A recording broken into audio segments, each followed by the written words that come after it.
Hello, welcome to Swiss Watch Gang. Welcome to my first real life session. I hope there's not a bit of a lag here, and thank you everybody for joining us. And today we're gonna go through a few questions that you guys asked me on the channel and also my Instagram stories. And if you have some questions, we're gonna answer them today live. And that's that. This is the first time we're doing this. I hope you like it. We tried to set up the cameras nicely so the quality is good enough. It's a bit hot, as you can see on my skin. I'm a bit sweating because it's live. I can't, edit it afterwards. And yeah, let me just check up the equipment. I see there's a bit of a lag here. The connection is good. That's it. Hello from Zaglavak, Rex. Nice to see you. I have a bit of a lag, guys, probably because of the connection, but it should be okay. So, hello everybody. Hello Mustafa, Sergeant Kong, Pierre. Pierre is small turns big, the guy we did the microscope video with. Richard Mille, thank you so much for all the comments throughout the 1.5 years now. It was really amazing so far. Sorin, hi, hello from Romania. How do you say? I forgot some. I want to say something Romanian, but I forgot. And that's it. Anna Maria, hello. Nice to see you in the chat as well. So let's go through some questions you post on the Instagram story. So I'm gonna start with two of the most requested things you guys asked me so far on the channel. And this is, first of all, when are you gonna make more collector interviews? And second of all, when is the next microscope video coming out? So the next collector video that's coming out is going to be in April. It's going to be an epic watch collector here from Zurich, Switzerland, actually. You won't believe who it is. And the next microscope video is going to come also in the next few weeks. We already filmed it and it's going to be epic, to say the least. Thank you so much for the support on the first one. The response was incredible. We got over 200,000 views, which I'm super excited about. And the feedback was amazing. You guys mentioned in that video to basically try to show, some Grand Seikos, some Rolex watches, and we are doing it. So in the next video you'll see, I just said it, Rolex, Grand Seiko, and a beautiful watch from Germany. Let's check out the chat as well. Hello Julien, how are you doing? Heritier Official is doing some really cool stuff as well, so go check them out. I have the laptop here, so that's why I'm looking on the side. I have a few watches here, which I'm gonna come to a bit later. And I've got some water, of course, so I don't, dehydrate here. Cheers, guys. Hello, Mexico. Monkey City Production, what's up as well? X23 Gaming, thank you so much for the support as well. Chicago, what's up? My man Pedro, how is it going? Detroit watch guy, beautiful collection. And yeah, let me see, what Earth is seriously flat? Sure, believe what you want to believe. So let's go to the first question here. The first question was actually asked by sk.watchmaker on Instagram. He's a friend of mine from Germany, goes by the name of Samuel. And he asked, what is my favorite watch brand at the moment and why? So I don't have one watch brand that I like in particular. I like most of the watches. I own a lot of them. Let's say I have a good diversified collection, so I don't have like one favorite, I often see them as different children. Everybody has its own personality and traits and size and how they look, so I don't really focus just on one collection. So I would say at the moment I'm focusing a bit on Cartier, since also it's been hyping a lot on Instagram lately. So I just recently got my Cartier Tortue perpetual calendar in platinum. That one went off to service now because I have a screw missing or a bolt on the case back, but it's gonna come back, I think, in a few weeks. I hope. Let's fingers crossed. I bought the Basculante in January, which is really performing well. Hello Loomshot, what's up, my man? Also, everybody subscribes to Loomshot. He's doing some crazy modifications, and he also got a AP15450 blue dial like the one I have. Let's do a wrist check before we continue. I have a Hublot on my wrist today, a watch many people on YouTube hate. I absolutely love this model. It's a Singapore Watch Club edition. It was actually made by Tom Chung. He's the founder of the Singapore Watch Club. It's a watch I dearly love. It has a linen dial, Chinese numerals, and you can also see the whole review on my YouTube channel, of course. And many of people told me this is the one Hublot they would like to own one day themselves. I definitely agree, but they can't because it's 30 pieces only. So I'm really happy that I had the pleasure to get one.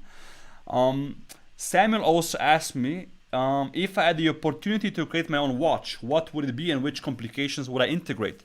So I love chronographs and tourbillons and minute repeaters. So I think I would create a grand complication, preferably something like AP does. It would be a more rugged look, a more edgy design, and I would probably try to integrate a tourbillon, a minute repeater, and a chronograph. So yeah, an expensive watch, or maybe like just a centrally aligned tourbillon would do as well. So a guy to watch on Instagram asked me, what's the most annoying question? Probably what's your grail watch? That's a question I never can answer because I think it's just impossible for a collector like me. Like if you would focus on one watch brand, that would be very easy, because the grail watch from that brand would be XX. Like if you collect Lange & Söhne watches, the grail watch would be a triple split or something crazy like that, or a tourbillon pour le mérite, for example. But if you like multiple brands like I do, it's always hard to choose one grail watch. I have a few that I want to get in the future, like the Ulysse Nardin Freak. I would like to have a Breguet chronograph. I would love to have a Lange & Söhne chronograph. But there's no like one piece that I really admire and that's the one I want to get. If that would be the case, I would probably sell all my watches and get it. Depends on the price, because I also do like some Greubel Forsey watches, and those tend to be quite expensive.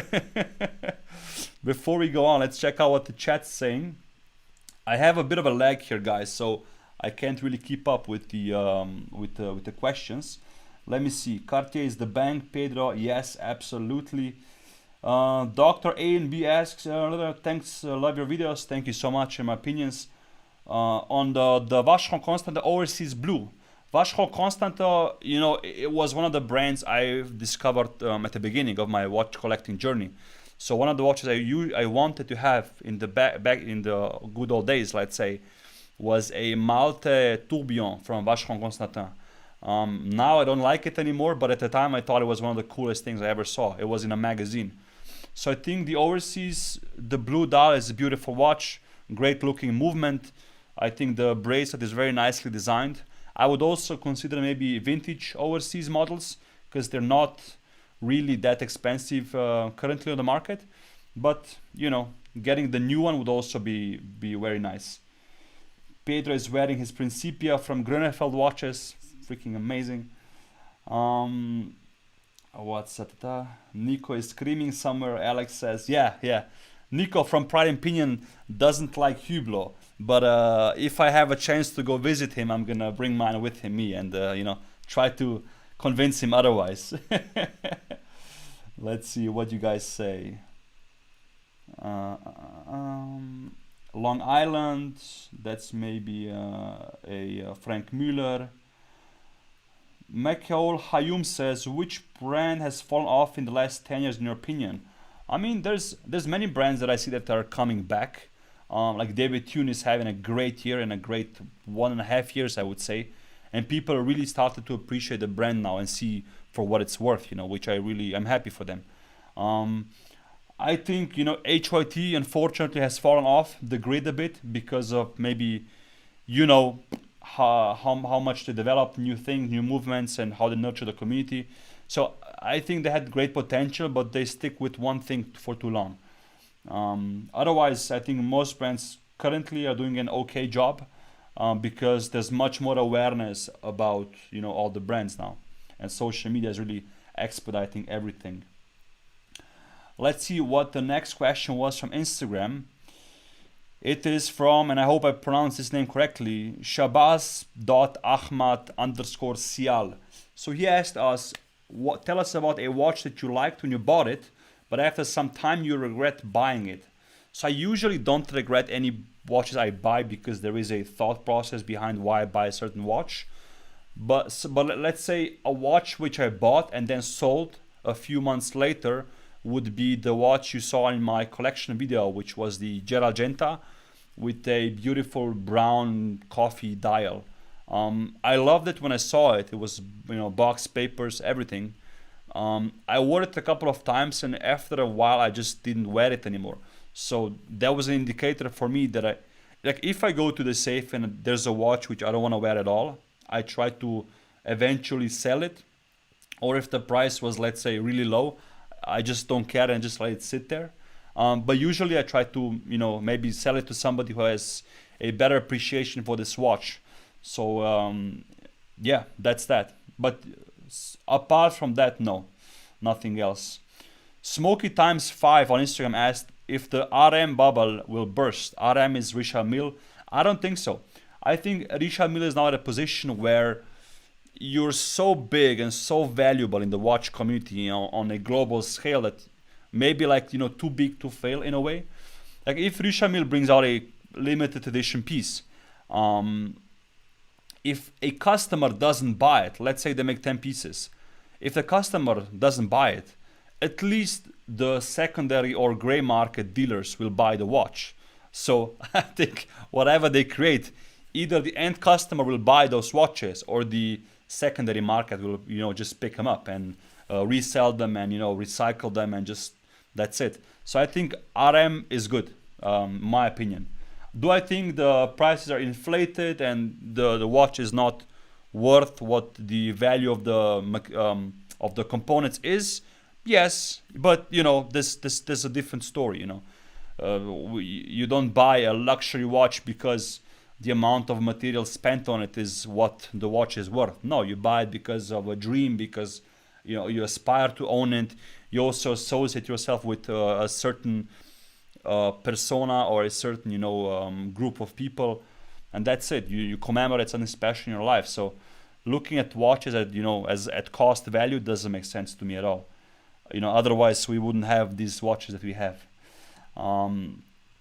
Michael _ Calderon asked on Instagram, Rolex Submariner 2021 prediction. I think Rolex will not do anything with the Submariner this year. It would be cool to see it on a Oyster Flex, maybe. Who knows? But I think they might focus on other collections, as let's say the Explorer. We've seen some rumors about the Explorer 2 model being, made with a black ceramic bezel or something like that. That would be cool. I would dig that. I always like the Explorer 2 more than the Submariner because it has a bit more, just color, and it's just nicer. And I tend to like models at Rolex which people don't like, just because I like to go a bit, the other direction. Like personally, I really like the Air King, for example, because it has a few colors on the dial. It's the same case as the Milgauss, which is also a cool watch. Or I like the Sky Dweller with the blue dial, which we also reviewed. But if I would get a Rolex and if money was no obstacle, I would probably go for a day date with a meteorite dial and baguette diamond indexes. That would be one for me, let's say. Let's see what the chat is saying. Thank you again for interacting so much. It's really nice to see you all alive now. Let's see. Monkey C Production. Do you think we are in a phase where there are too many watch brands that can't be sustained over time? I don't think so. I quite like it because let's say, there's like 7 billion people in the world, and the watch collecting is also a growing part of that huge population. And I think the more brands there are, the more people can relate to watches, and the more brands can speak to separate people. So I think the more brands, the better. But it's getting competitive for them, of course. There's a comment about my Sartory here. Alex Eng J, thank you so much. I have it here actually. So this is a Sartory Billard Ghost, which was created last year, actually at the end of the year. It has a mirror polished dial, case, hands, crown, buckle, just everything. It's made out of titanium, and I made a whole review on this watch as well. The mirror watch, I call it. So I'm happy that you like it, and I hope you are enjoying yours, or when it's gonna arrive to you. Let's see the comment section as well. I have the best Hublot, thanks to Singapore Watch Club as well. Let me see what's there. Hey Marco, hey James, SK Watchmaker, hello Samuel V. Gates, Rex, Leonis, who makes the most widely used popular movements in the world? Let's say the most popular movements I would say are by ETA. If you look at mechanical movements, so ETA, owned by the Swatch Group. Otherwise, I think Miyota from Japan and Seiko movements in terms of also quartz watches, And I think Asia is just dominating that space if you look at just the volume of movements created. Pedro, is there any RM that I would buy? Yes, the Johann Blake with the movement shaped like this, with a weird green case and the tourbillon.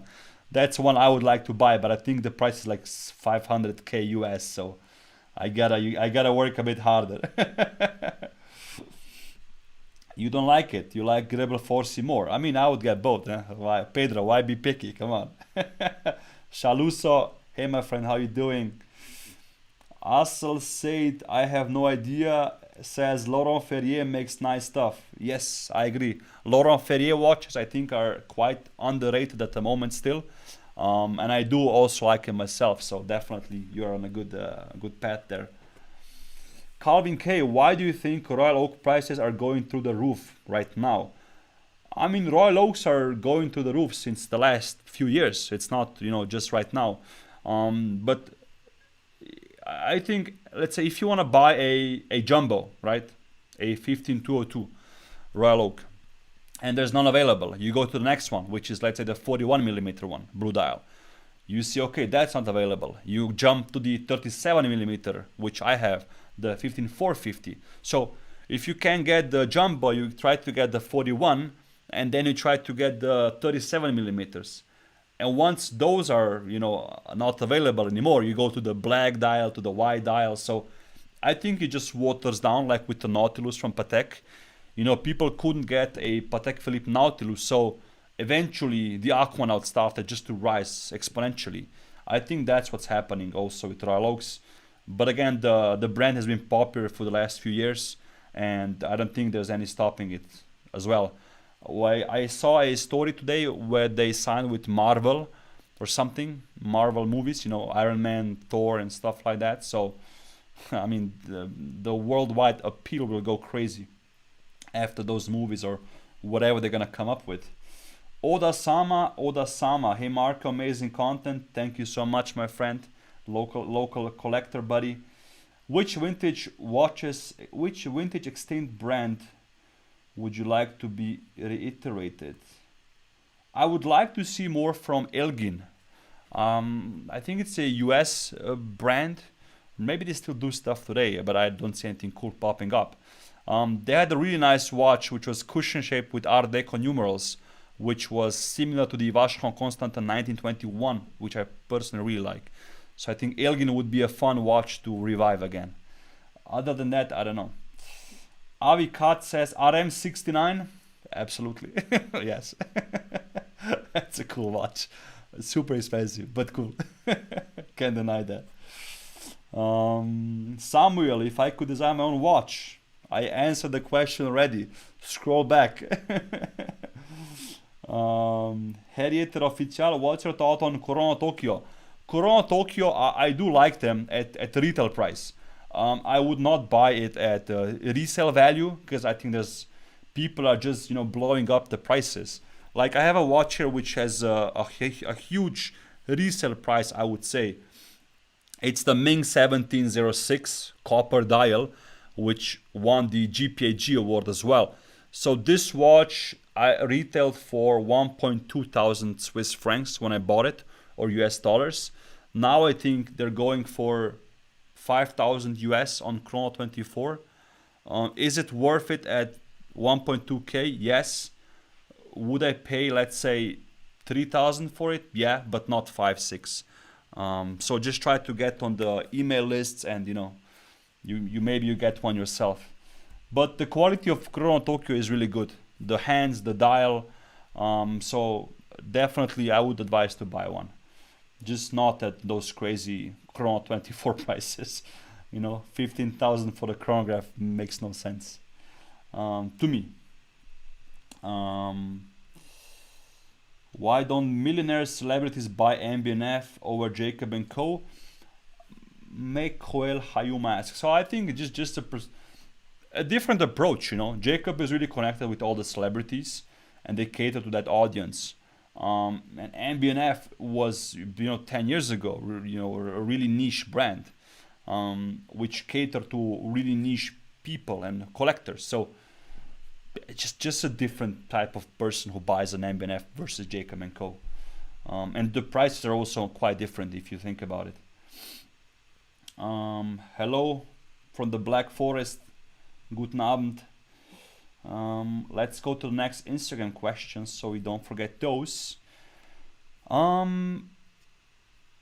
Avi Katz asks, you're also in the chat, I see you. Would you add a Dornblüth&Sohn to your collection? Absolutely.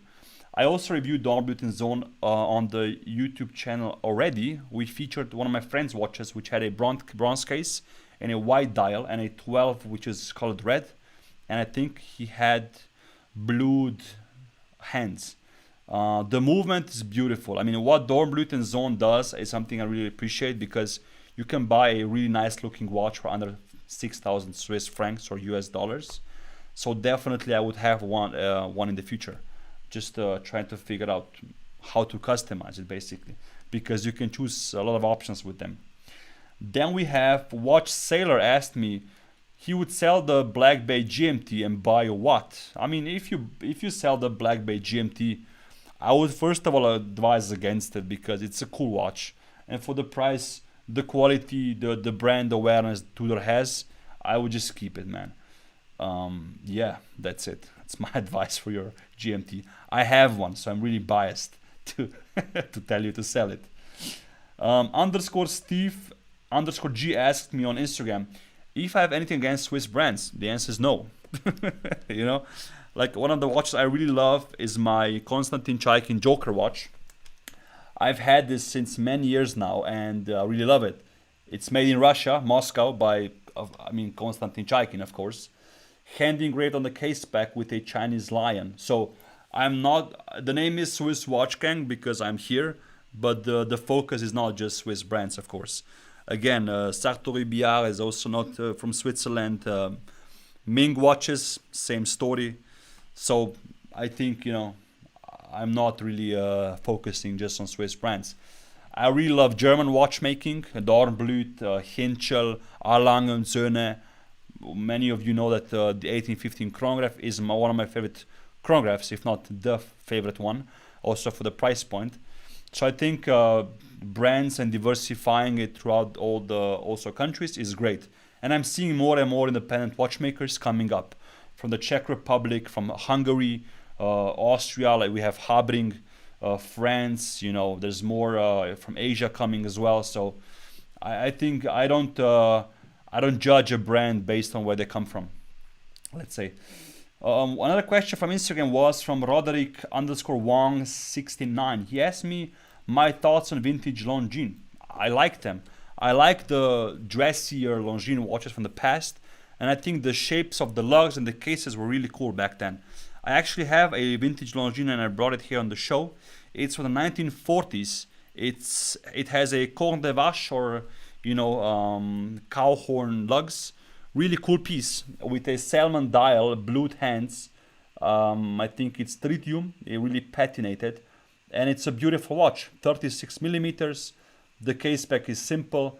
There's a beautiful movement inside, hand finished. So I think vintage Longines have some good offerings. There's one I really like, which has a mustache-shaped lugs, which are really cool. It's not also so expensive. So vintage Longines, especially the time-only pieces, are still affordable. Armin Strom asked, which is your favorite resonance watch? It's Armin Strom. It's the Armin Strom resonance. No, I love that watch for sure. There's no question about that. The mirror force resonance, the way you use the clutch to combine the, to basically make those balances, to communicate with each other, so they know which one's going faster and quicker. That's just genius. And Claude Greisler is a great man, fun guy to be around with as well. So I think the resonance that you guys make is great. I'm also not opposed to the FPJ resonance. I think it's just visually beautiful, symmetrical. The case specs nice. The movement is nicely decorated. So I like that as well. The vintage and the new ones. And I also like the new Vianney Halter resonance watch, which I still haven't seen in person. I hope I can see it soon. It just looks amazing on photos. There's a cool video from the Watches TV on that watch. The new Vianney Halter resonance. I don't know the full name. Sharing my watches asked me what's my favorite watch from the collection. It depends what kind of mood I'm in. So usually I say this, the Hublot. I also really like the Constantin Joker. It's something I've been wearing for the last few weeks. And the last week was actually occupied by this one. This watch I've had for a long time now. It's my Jacob&Co Epic X Skeleton. It's a beautiful watch. It has a titanium case. The lugs, I often say, are like a bit of the corne de vache from the Longines, just interpreted in a modern way. And yeah, the movement is beautiful, skeletonized. The case specs also open like that. I mean, there's nothing about this watch that I don't like. I put it on a nice rubber strap now, so it's really comfortable, as you see. It's great for now, the spring, summer coming up. So this is something I really enjoy a lot. And again, I'm not letting it go anytime soon, so that's the one that's staying. Then let's see the chat again. What are you guys saying? X23 Gaming says RM Skull, absolutely. Let's see. Melvin Yeo, what do you think of modern Vacheron? I like them. I like them a lot. I think if I could, I would get an overseas perpetual calendar or a tourbillon. Those are really cool. But I also like the old ones. I like the Le Historique line. I like the 1955 Comte de Vache. That's one of my favorites. If I could combine that case and the dial with a Langenzonen movement, that would be a home run for me. But one can dream. Rok Savic, hello. Nice to see you as well in the chat. My favorite watch, as I said, would be either this Hublot, my Joker watch from Chaikin, or my Jacob&Co. And also the new Cartier watches I have are creeping up there. Jonathan, if Jay-Z asked you to find a watch for him, what would you give him? Probably a Jacob&Co. He has those. He's got also a collaboration, or he had it, with AP and Hublot. I really like I think it's Classic Fusion Jay-Z Sean Carter edition by Hublot. That's one I would also like to have. James Bishop, I'm in love with Cartier and notice they're getting a lot more attention online over the last year. Yes, you're right. Do you think prices will jump over the next 2 years? Love the videos, Marco, keep it up. Thank you, James, so much, appreciate it. Vintage Cartier has been going up since the last year. The last few months have been astronomical for a few specific models. Like I got my Cartier Basculante 2390 reference in January, and since then the prices went 3 times the price I paid for it. And also the CPCP collection is going through the roof right now. I recently got the Perpetual by Cartier, CPCP Thouhgts in platinum. I paid a good amount for it, but I don't know what the market price is, because the prices since the last few months are really going up. So, who knows? But definitely I would advise to buy Cartier at a good price, but also buy what you like, Like I would love to have a mono pusher Thouhgts. I really like those, but the prices went a bit, too high, so not something I'm considering at the moment. I would also not swap my Perpetual for the Thouhgts, although I prefer the movement of the mono pusher. Mr. Baird, you wish you could purchase my vintage Longines? Thank you, means a lot to me, but this is something I bought I think 5 years ago now, and I paid a stupid amount for it, like a small one. So I'm not letting it go. It sits perfectly on the wrist, you know, just to rub it in a bit more. Sorry. 36 millimeters. It's new old stock as well. So if you saw my collection video, you can see it in there, a bit nicer filmed. So it's not going anywhere, unfortunately. But they're not too uncommon. There's a lot of white and black dials on the market, but the salmon one is quite rare, I think. Let's see, which Harry Winston Opus do you like outside of the 11? So I forgot the names now, but I like the Opus 3, which I think was made by, Uhrwerk, Felix Baumgarten and Martin Frey. And the gentleman from Genius Watches, Sébastien Billière, actually also helped on that project. Genius Watch is a great brand, which we covered also on the channel. Check it out.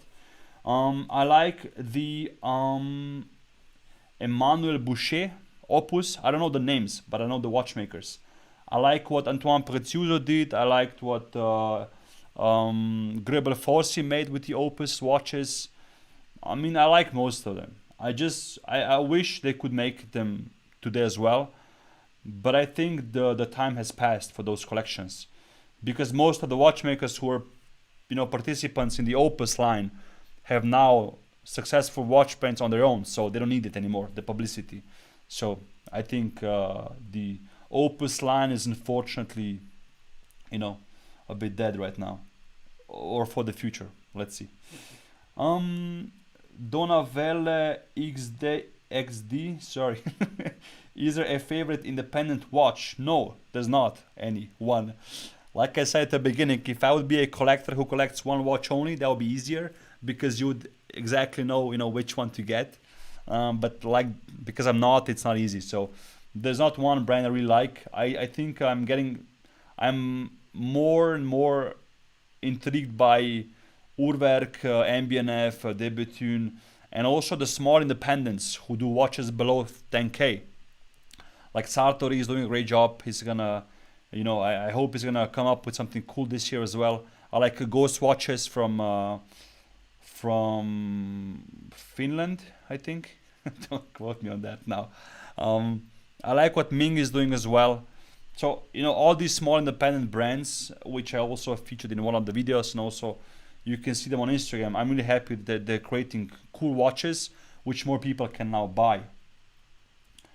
Let me see here. Sorry, in Botes, everybody talks about Vostok, but Poliot are better from my opinion. Unfortunately, no idea about either of those brands in person. So I just, you know, believe you. T-Zone asked, what would I value my Cartier 2390 at the moment, the Basculante? Listen, I've heard some people talk. On Kurono, I think they're going for 13 to 16K. I think market price now would be around 10, 11. If you can find something below that, would be great. There was one from Italy for 6K, but if that was a real ad, nobody will, I think, know. So, yeah. Herieter Official did try the FPJ Elegante. If so, would you go for one?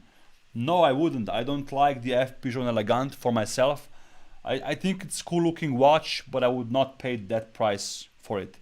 I would pay maybe 7,000 for it or 6,000, but definitely not what they're going for in the secondary market. What's my favorite watch channel? I do like to watch Theo and Harris, Pride&Pinion.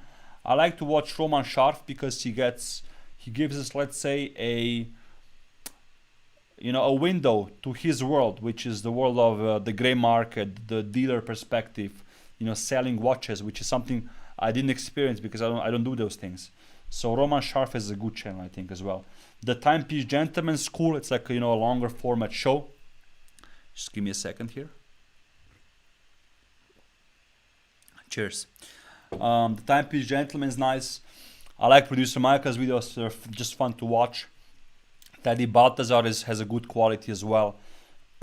Bark and Jack is cool. So there's many out there. It really depends what topic they cover in that video that I click on it, Anna Maria, can you make a video in the future with watches for ladies also? Or can you make a video with comparisons between men's and women's watches? It would be cool. I think so too, Anna Maria. But I have no experience with women's watches, so I might have to have a woman host on the channel for that matter. But yeah. But I have no idea about ladies' watches, unfortunately. A lot of ladies that I know actually wear men's watches, and there's also this thing now where we shouldn't, let's say, categorize watches as men's and women's, which I kind of agree and don't agree. I don't think, I mean, everybody can wear whatever they want to wear, but I think a 47 millimeter Hublot or Jacob&Co just doesn't look nice on a tiny wrist. So, but whatever. We should make Nico buy a Hublot. Yeah, I gotta gift him one and see what he does with it. Shalusa, what would your ultimate watch brand collaboration be? An example, H. Moser and MB&F. Wow, I mean, in the spectrum of Moser and MB&F, I was blown away by the Moser piece. The LM101 that MB&F created was a watch I knew already. It had a Moser dial and different hands, but the Moser edition with the tourbillon and the angled sapphire dial was really cool. So I mean, amazing. My favorite collaboration, what would be cool to see? That's a tough question.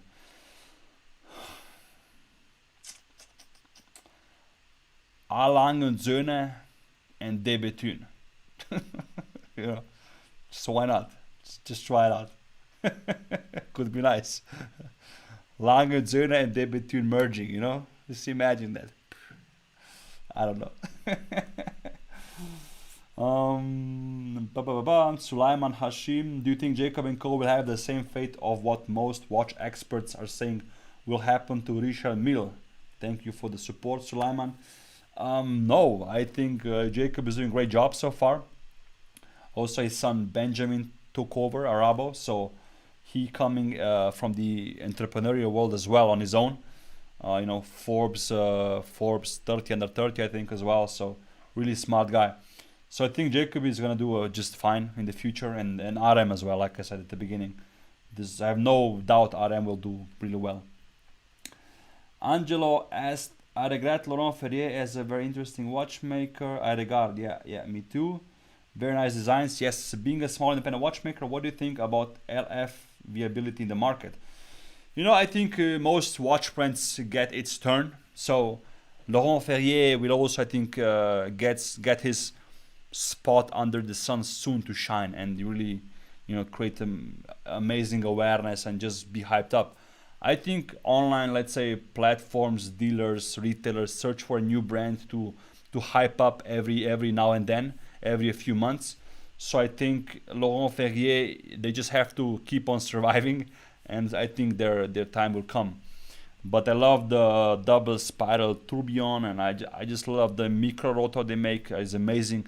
I like how they also use different case shapes, which you don't see often brands doing, because they always play it safe with the nice round watches. So I just think Laurent Ferrier is a good way to go, but they just have to be patient, and nurture the collector community. If you were to choose from the original Datograph or the latest version, up, down, which and why? Great content. Thank you, Ken. Appreciate it a lot. Datograph, I wouldn't buy either or. Huh? So if I would go for a Datograph, I would buy the Lumen version, which I reviewed a few weeks ago. But otherwise, I would go for the 1815 chronograph. For me, it's nicer. It's thinner, lighter on the wrist. And I also would not pay that much more money just to have the power reserve and the date indicator.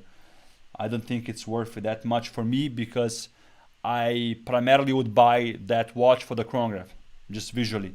So I would go for the 1815, the first generation, or the Lumen Datograph. Anyway, if I would need to buy a Datograph, I would buy the first generation, which has, I think, no up and down. It's more clean. And also, if I remember, the numerals are a bit different. So there's one of my friends has, I think, the first generation one, Shanghai Watch Gang. So that'll be the one I would get. Or Lung Lung Tun, she also has, I think, that one.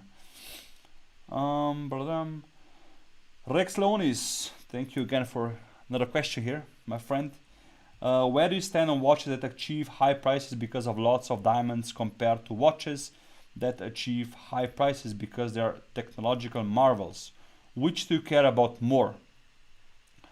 Personally, I care about the technological marvel watches more because for me, coming from I wanted to be a watchmaker. That's why I came to Switzerland. So for me, I didn't learn about watches through diamonds, and I don't have a big appreciation for stones in general because often they are just used to push up the price. I do love them sometimes. Like I said, if I will get a Rolex, I will get the meteorite one with the baguette diamond indexes. One of my favorite APs is the Royal Oak Tourbillon blue dial with blue sapphire baguette bezel, So I like them, but I don't think, for me, it's not important. And also the jewelry market has a really high margin. So, you just need to like that kind of stuff to buy it. That's it. If you got the money, go for it. Me personally, I would care more for the technological aspect. GZ Ninja, that's a funny name. Welcome to the chat. Anna, hello. XOXO back to Lola as well. My aunt is in the chat. And my uncle as well. Hidden behind one of the names. And my girlfriend is as well in the chat. Shaluso Lange Debetun, huh? Imagine that stuff. Crazy. Michael, name some of your favorite watches around 5k USD. Please, love your channel. Thank you, Michael, so much. 5k. Tudor, if you want to go mainstream. Otherwise, Sartory Billard, Lundi Bleu. I would go Dornblüth&Sohn. I would go Hinchel from Germany, Hamburg. I would try to get a Habring watch. 5k. What do I have here? A Ming watch, if you can get one at that price, let's say. What else? That's it, more or less, for now. But there's many choices, and more coming. I was late, so you maybe covered. Thoughts on the new Zenith Felipe Pantone Defy21. I like it. I love the hands. I love how they color the movement from the front and the back side. I like the case as well, and the bezel, which had like a grid on it. I think the video was cool, which they made. So the Zenith Defy21, for me, in my opinion, is one of the best chronographs under 15,000 Swiss francs. You can get them even for less on the secondary market. Retail is, I think, around $12,000 for the normal, I think, steel or titanium version. Personally, I would like to have the black ceramic one, or the ultraviolet one. But I think it's a great watch. The movement's amazing. The case is nice. It fits me well. It has a similar feel than the Hublot has. No surprise. But I think it's a watch definitely worth considering. Caleb, yo, hello man. Nice seeing the chat as well. Hey Mark, I appreciate everything you do for the channel. Thank you so much. We appreciate that because we do put a lot of work in these videos. Not in this one. I mean, also spent a whole day setting this up with the whole team. Well, one light here we have, yeah, you don't want to know. So thank you for watching. What would your 3-watch collection be? It wouldn't. I wouldn't have 3 watches. Just not feasible. I'm speaking from experience. It's currently impossible to just have 3 watches. If you would put a gun to my head, I would have to go for let's say, okay, Lange 1815 Chrono, because you have one of the best chronographs in the market, but the front side is very classical. Then I would get a MB&F, maybe an HM10 Bulldog, or the Space Pirate model. I think it was HM6. Just something crazy, just something ridiculous. From a visual perspective, and a great contrast to the Lange & Söhne. Then the third one would be something, just to stand the test of time, and something people, let's say, recognize. Might be even the Rolex GMT. Why not? So that would be maybe it. like a nice balanced collection, let's say. But I wouldn't have 3 watches ever. That's impossible. I see 3 new ones I want every day. Let me see what else is here. Thank you guys for the support and the comments. Really cool. First time I'm doing this, so let me know if you want more live in the future. Let's see. Generation 1 Datograph is the way to go. Yes, absolutely. Donna Vela says Theo Auffret or Remy cool. Hard to say. Personally, I like the appeal of the Remy cool a bit better because you know it has a dial on top and tourbillon on the bottom. It's more pure and just yeah, the dial is a bit more empty, let's say. The Theo Auffret is beautiful watch, but more busy, let's say. So for me personally, Remy cool. I also like on the case spec how you can wind the watch and set the time. It's a similar principle that the Jacob&Co Astronomia has. So I really like that. But I will get both. And Theo Auffret will be a guest on the channel in the future. I just have to travel again. That's it. But he's gonna be on the channel. So subscribe and bell notification. Alexander Bitter History. Hello, my man. In your opinion, what name the most underrated and the overrated watch? Most underrated, hard to say, because it's really a personal opinion. I think overrated, I think, is Rolex, because it's a clear choice to your daily consumer, daily watch buyer. I think people just go on the lists and don't really think about if it's something they really like. So I would say Rolex is in that lane. Great watches, of course, no doubt about that, but I just think people should do more research, let's say, and buy watches they really like. But I understand it's a lot of money and people really don't want to lose their money down the line, so that's the biggest problem. And underrated, I think independents in general below 10k are underrated, but they're getting more and more exposure as well, so let's see. Okay, next one, Rex again. Richard Mille has replaced Hublot as Ferrari F1 team sponsor. Yes, big news. I can't wait to see what watch they're gonna come up with.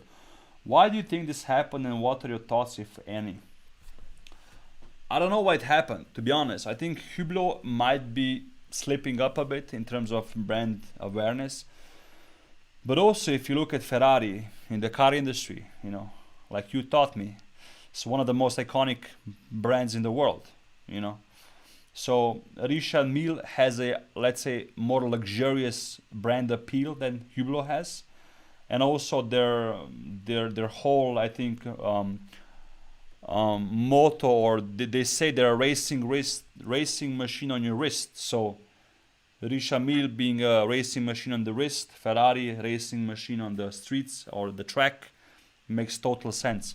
And Hublot had, I think, the collaboration for the last 10 years. Or so. So I think it's also time to switch it up a bit. But I think from what I heard that the Hublot people were very dissatisfied and not so prepared for this switch. But I can't wait to see what RM is gonna come up with. Let's see. I know you're a big fan of Ferrari, so it's gonna be good. Angelo, thank you for your answer. Thank you, man, for asking. Really nice. Yeah, Laurent Ferrier. Great watches. Hello Randall, Simon, how you doing? Thoughts on Rexhepi Chronometre Contemporain? I love it. Again, this is one of the watches again that looks really underrated.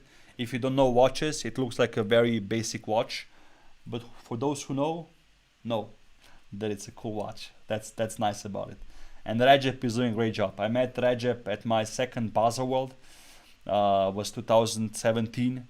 Where he had a lot of watches available for buying. Now none of them are available.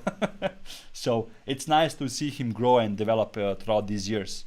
I met him when they were like 3 people only doing the watches. So it's nice to see how an old friend develops and really people start to appreciate the brand more and more. New Omega 321 versus Grand Seiko White Birch. There's no comparison there, I think. The one is a Kurono, the other one no. So I like the 3-to-1 movement a lot visually. I'm on the waiting list for that, or the wish list. So let's see what happens there. Grand Seiko, I love that movement that's in the white birch, but I don't think the dial for me does it yet. So I love the movement, not yet the dial. Not the quality of the dial, but just the way it looks. It's not for me. Simply vintage watches. I'm looking to buy my first watch from a real independent watchmaker. What is your opinion on Line watches? Line watches, can't go wrong with them, Mr. Simply Vintage Watches. I was at Thorsten Line's atelier in Le Locle. It was great. He really does a lot more than he shows on Instagram himself. So he's a real watchmaker. He finishes the watches, the movements, makes the dials. You can't go wrong, man. You can't go wrong with them. Check out Detroit Watch Guy on Instagram to see some cool shots of the Line watch he has. So you can also customize it, make applied numerals, Arabic, Hindi, Chinese. Really, just buy one basically. That's it. Anna Maria, yes, I know, just a hobby for men's watches because I'm a man. Yes, would be cool. Yeah, I mean, it would be cool to feature women's watches on the channel, but let's see in the future what happens. We need a collab with Nico from Pride&Pinion ASAP. Thank you, Michael. Yes, a collab is on the way. Just need to go travel. But we spoke to Nico already when he started his channel on YouTube, because he's just a very charismatic person. We chatted for 1.5 hours about vintage watches, George Daniels and stuff like that. So there's more to him that you see on the channel, which is now slowly uncovering. He has a huge amount of knowledge about vintage watches, and really, really cool guy. So definitely Pride&Pinion, or I think now he renamed the channel to Nico Lander something. I can't pronounce his name, but it's cool. He's a great guy. The Jade, hello my friend. Nice to see you also here on the live. What would you recommend to a friend who only wants one watch? I would recommend him don't do it, because after you buy one, you buy more. That's a simple rule. Everybody knows that. To keep for its life, okay, around 5 to 10 US. I mean, that's a big span if you ask me. We could talk about it on a private chat for hours, but I would say buy what you like. If it's a watch you would like to buy and keep it forever, that means the value of it over the years doesn't matter. The brand appeal for the masses doesn't matter. So just buy what you like. That's it, really. If you like a crazy watch which will lose money, buy it, because you're gonna keep it forever. So just buy what you love. That's it. Only thing that matters. Because eventually that's the things you keep, Daniel Rush, what are you doing for a living? Daniel, hello. I have a marketing agency in Zurich since 4 or 5 years now. And that's it. That's where most of my income comes from, most of the revenue for the companies. And we also have Effect Agency, which are a creative agency doing amazing videos for the watch industry plus other industries, and different things like websites, logo designs, creation of corporate identities. So a lot of hats definitely in this environment here. YouTube is the side hustle, let's say, but it's really something I'm having fun with, and can't wait to see where it's gonna go in the future. When things open up, it would be cool to see some of your bartending skills. Yeah. My bartending skills are actually still good. Huh? I was a waiter for 5 years, so I got a lot of experience on my hand. So yeah, let's see when things open up. Luke, hi. Angela, good evening to you too. More lives will be cool. Angela Andrade, yes sir. Thoughts on the FPJ Chronometre Souverain Bleu? It's a cool watch, no denying it. Would I pay 60k for it? No. 50, no. It's a nice watch, but I think as soon as you cross this 30, 40, $50,000 mark, for me, I would go into high-end like complications, chronographs, tourbillons, maybe a cheap minute repeater. So for me, no, I wouldn't buy one at resale value, but I would get one for retail for sure. ASAP. If somebody has one, slip in my DMs. Let's go. Hello from the Pacific Northwest. Hello, Marty. How you doing? Amic in Florida. Hello, sir. Rexhep, of course. Pedro, yes. I mean, I know you love Rexhep as well. Pa, pa, pa, pa. What Society? What's up, my man? Rida. Also, check out What Society. He's a cool guy. I can't wait to see him in person, finally. When I go to Dubai. How are you doing, Marco? Javier first. Okay, last question from Javier, which was actually also posted on my YouTube community post. He asked me, I think, he or she, I don't know, asked me 10 questions. My biggest regret in watches, my dream watch, my favorite watch that I owned, next watch, favorite mobile game, I don't play mobile games, my favorite watchmaker that I'm a fanboy of, and my favorite vintage watch series. And if I plan on, okay, so many people ask me if I'm gonna do some reviews of vintage watches on the channel. Myself, probably not, because I don't have a big knowledge about vintage watches, but I spoke to a few people in Switzerland who have a big, knowledge on vintage watches, so we might bring them on the channel, so stay tuned for that. On the point of vintage watches, I just bought a pocket watch again. If you follow me for a while, I also like pocket watches and vintage watches. So this is a old alarm watch, clock, pocket watch, sorry, which has beautiful Art Deco numerals and now skeletonized hands, because I think the radium fell off already, or the watchmaker removed it, I don't know. But it has an alarm function, so on the case back, when I open it, you can actually see it has a gorgeous movement, and the movement is actually an alarm from Angelus. And let me now chime it for you. I like to buy pocket watches because you can buy a cool complication for not so much money, let's say. So let me now set it up for you guys so you can see it. You can hear it chime. This was also on my Instagram, so if you follow me there, you'll see the post. So let's set it up. You gotta set up the time. Here we go. Here we go. I can go here. And you can see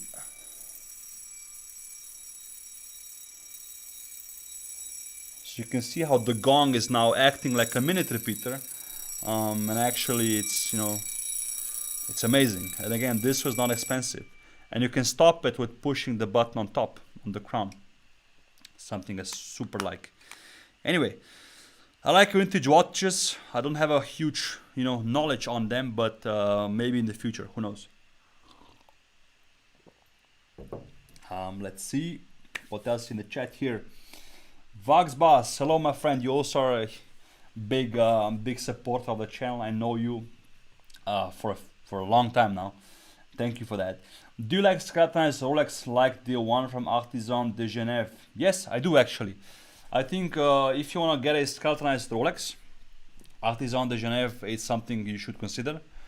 They are expensive, but also there's a lot of work that goes into them. So I think they're cool pieces. But try to see one in person, because I think in person they look quite different to what they see on the photos. Hey BR, how are you doing? I'm doing great. Hope you too. What do you think about Van Cleef & Arpels? Nothing. I don't think about Van Cleef & Arpels. I have no idea. What's the best indie micro brand purchase experience you've had? Caleb asked. Caleb, yo. Yo, Caleb. So, best experience, let's say, what was great was when I got the Joker watch. It was cool to talk about the Sartory Billard Ghost project as well. So, something definitely has a good memory in my mind. Buying the Ming watch was cool, but that was more of a online purchase, so to speak. So, nothing exhilarating there. So that's it. I think those three were the best ones so far. But I can't wait to customize a really expensive independent in the future. Let's see. Rex, do you like ice cream, and what is your favorite flavor? I like ice cream. Who doesn't like ice cream, Lex? My favorite flavor depends which country I'm in. If I'm in Italy, I love pistachio and Malaga. So I can't wait to come to see you again and eat some ice cream. Not some ice cream, just overdose on it. What was the bar I worked at in Zurich, Angelo? So if you're from Zurich, I used to work at Schiffbau. There's a restaurant which is across from it called Steinfeld's. So I used to work there for 3 years. And before that, I used to work at Puls 5, also near Schiffbau. Yeah, that's it. Hello, Swiss Watch. Is it true that a lot of high complications don't actually function? Example given, apparently one Harry Winston model was just a dud for years and sold to customers. I mean, the more complicated you go, the harder it is, to create something that functions, of course, because the more complications, the more components, and the more components, the higher the chances that something goes wrong. So yeah, there is that chance for sure. And with the Opus line, it was watches where you couldn't really believe what they made. So many of them had problems in realizing the functionality of those watches. The Opus 11 was a great example, or the Opus watch with Vianney halter was also seriously over budgeted. I mean, they had a lot of costs with the watches, so I think Audemars Piguet and Opapi actually figured out how to make it work years later. So yeah, definitely, I think it's true. Thoughts on the price currently jumping, happening on the 5170p. I mean, it's Patek, so eventually every one of them will get hyped up and sold for a high premium. So there's no surprises there, And the market is the market is the market. If the collectors and the resellers think the watch is worth paying a big price for, so be it. Hey ragazzi, what's up, my man? Wie geht's? Ciao ragazzi. Let's see. Best flavor is hazelnut. That's nice as well. Yeah, I agree. That's cool. Greece. Oh, I gotta go to Greece again. Yeah, I mean, here we are, Van Cleef and Arpels. Yeah, Jean-Marc Wiederrecht. And also Christian van der Klauw did the planetarium watches with them. So I think that's great. Ryder from What Society, what are your thoughts on the new drops from AP? The new green dial is next level. I agree, it looks freaking amazing. Can you buy one? Probably not. Is it gonna be over the price? Is the price double? Yes. So I think the drop is great, but I can't wait to see what they're gonna come up with for the 1159 line. So let's see. I'm hopeful that I would buy one if they would make it in steel and no date, maybe a nice dial as well. So Angelo, yes, hello. Then Zurich. My question just above, Martin Regan. Let's see. Sorry, I skipped it. If you had to give the same brand or model of watch as a gift over and over, what would it be? Well, depends how much money I have, my friend. If I have all the money in the world, I would just buy everybody Richard Milles or Grubel Forces, or Urwerks. But so it depends on the. Maybe give me a price range. Make my life easier. Let's see. Hello says, I hope the remaster gets its due. Yeah, that's nice. That's a nice one. I wanted to go below so I can afford it. Yeah, I like that watch a lot. The only thing I would change on it is the rotor. I would make it skeletonized, not really a full rotor like it is now, because I think it's covering the movement. So I find that to be a bit of a shame. He's so good at answering questions. Thank you. Yes. Come on, I'm gonna blush. $2,000. Okay. So if I had to give somebody, like people, watches for $2,000, maybe Longines, the Heritage line. It's hard, man, to say. It's not a region I often look at, let's say. What's available for $2,000? Yeah, I don't know, man. For 2000, maybe something from Hanhart from Germany. What else do I have? Nothing. Ming watches if you can buy them online. But no, I think if you would get something in that region, yeah, it's hard, man. I can't do nothing. I can't do nothing with 2000, let's say. Same watch all the time. I would try to get an independent, make me like a nice line of watches, and just say I have 2K for them all. That's it. Maybe Tudor, but they're not $2,000. So you're making it difficult for me here. Hot takes. That is a copy of the current Moser watch. Yeah, I mean the new, the thing is Moser made the smoked dials popular. So I think everybody making smoked dials will make you think about Moser, which is great for Moser, but I don't think it's a copy. I think it's a great idea, reiterate it, but wir müssen dich mal ein bisschen länger Deutsch reden hören. Ja, wieso nicht? Das kann ich auch. Also, Mr. Universe, ich rede Hochdeutsch, Schweizerdeutsch, was du willst. I also am. I had a podcast with Mr. Nice Watch. It's on Spotify, so you can listen to it. It's in German, so you can enjoy my German accent there. Or if you go on Clubhouse, I'm often on Clubhouse talking in the German watch community about different topics. So. Same watch, my man. You're making it difficult for me. I don't know. For $2,000, I have no idea what would I get people. Maybe a Hamilton. I'm not sure. I love independent watches, and there's nothing for 2K that I would like, so a bit hard. I'd get a micro brand. Yeah, I mean, what I like is, let's say, Brew watches, so BREW. I like Zelos. I do have a Zelos watch. I have a Hammerhead. With a bronze case and a meteorite dial, so that's cool. So I like Zelos as well. What is the difference between a Fumé and a Dégradé dial? To be honest, no idea. Fumé, I know. Dégradé, I don't know. I could Google it now and just make something up, but you can do the same thing.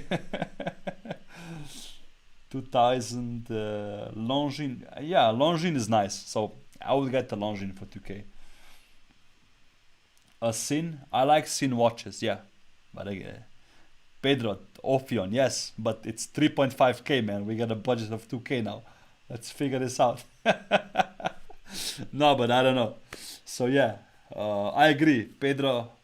The Ophion watches are great watches as well. Maybe you could get a Nomos watch and send it to people for 2K. I don't know.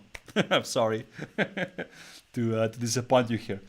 Guys, thank you so much for this amazing turnout. We had a lot of comments. I'm super happy about that. Thank you also for helping me to reach 20K on YouTube. And also stay tuned, because this year we're really doing some cool things with very cool brands, and also collaboration with other creators. So that's gonna be fun. And yeah, if you want to do more lives, let me know. And that's it. Any watch YouTubers I watch all watch YouTubers. All of them. Anyway, okay, last question from Rob Stone. Hello, Rob. Thank you for tuning in as well. That's the last one, huh? Nomos is great, yes. Ulysse Nana Freak X. Do you think it's a fragile movement? It's not fragile, I think. It's probably one of the more robust ones from the Freak line, because it's the most modern one and with less components. Is it noisy? It's not. My friend has one in Zurich, so it's not noisy. I would advise you to get one for sure. But if I would get a Freak, it would be one from the past, the first, second generation ones. But yeah. Let's see. No, I mean, I know what you mean, but Martin, but 2000 is for me, not a price point which I often look at. If I would, let's say, if I would buy a watch for 2K, it would be something vintage probably. Or I would try to get a Nomos or an Omega. Omega, for example. Omegas are nice. But it's hard to be in that range. Yeah, like Javier just said. Guys, that was it. Thank you so much again for always subscribing, sharing, commenting, liking the videos. Really means a lot to me to, you know, to have this nice of engagement here as well. So if you want to see more lives, comment down below. Stay tuned for next week's video. It's gonna come out actually on Tuesday, not on Friday as we usually do it. It's gonna be a new release from a watch which we featured already on the channel, so stay tuned. It's gonna be a sick watch. Tuesday afternoon Swiss time it's coming out, probably around 5 p.m. CET as well. So that's it. Anywho, guys, thank you so much and hope you enjoyed it. It was the first time I did this. I have a bit of a lag here on the video, but I think we did just fine. Thank you so much and catch you in the next one. And again, keep collecting watches.